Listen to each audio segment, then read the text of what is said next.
കപ്പ വെച്ച് ചെയ്യാൻ പറ്റിയ വളരെ ടേസ്റ്റി ആയിട്ടുള്ള ഒരു റെസിപ്പിയാണ് കേട്ടോ ഷെയർ ചെയ്യുന്നത്. ഇതുപോലെ ഉണ്ടാക്കാത്തവരൊന്ന് ട്രൈ ചെയ്ത് നോക്കുക.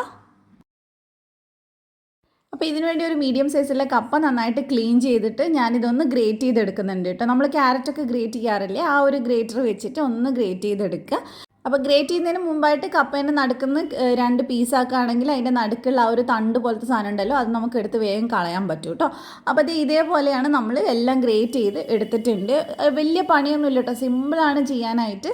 അപ്പോൾ നമ്മൾ ഗ്രേറ്റ് ചെയ്തതിന് ശേഷം ഇതിലേക്ക് ആവശ്യത്തിനുള്ള ഉപ്പ് ചേർത്തിട്ട് നന്നായിട്ടൊന്ന് എല്ലാവരുടെയും ഒന്ന് സ്പ്രെഡാക്കി കൊടുക്കുക, മിക്സ് ചെയ്ത് കൊടുക്കുക.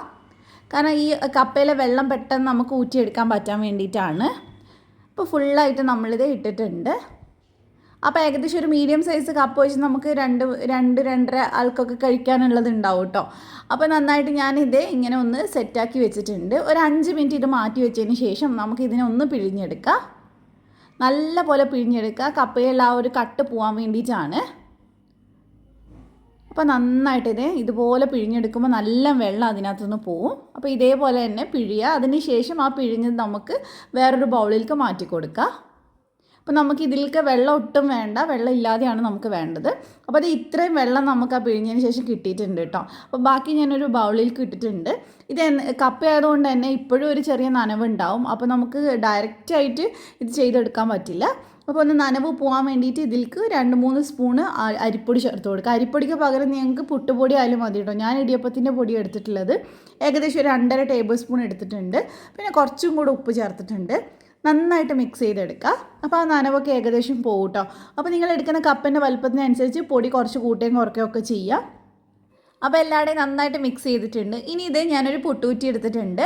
അപ്പോൾ അതിലേക്ക് നമുക്ക് തേങ്ങ ചേർത്ത് കൊടുക്കാം. അതിനുശേഷം നമ്മൾ ഈ ഉണ്ടാക്കിയിട്ടുള്ള ആ കപ്പയുടെ മിക്സ് ഉണ്ടല്ലോ, അത് ചേർത്ത് കൊടുക്കുക. അപ്പോൾ നിങ്ങൾക്ക് ഇഷ്ടം പോലെ ലെയർ ചെയ്തെടുക്കാം കേട്ടോ. ചെറിയ ചെറിയ പീസായിട്ടാണ് വേണ്ടെങ്കിൽ അതിനനുസരിച്ച് തേങ്ങ ഇട്ടിട്ട് പിന്നെ കപ്പയുടെ മിക്സ് ഇട്ടാൽ മതി. അപ്പോൾ ഞാൻ തേങ്ങ ഇടാൻ കുറച്ച് പിഷ്കാണ്, കാരണം ഇവിടെ തേങ്ങ ഇട്ടാൻ കുറച്ച് ബുദ്ധിമുട്ടാണ്.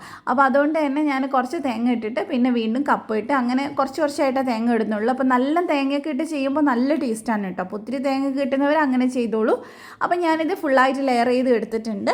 ഇനി നമുക്ക് സാധാരണ പുട്ട് വേവിക്കുന്ന അതേപോലെ തന്നെ അത്രയും സമയം വേണ്ടുള്ളൂ ഇത് വെന്ത് കിട്ടാനായിട്ട്.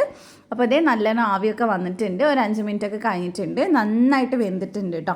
അപ്പോൾ ഇനി നമുക്കിതൊന്ന് കുത്തിയെടുക്കാം. നല്ല അടിപൊളിയായിട്ടുള്ള നല്ല ടേസ്റ്റി ആയിട്ടുള്ള ഒരു പുട്ടാണ്.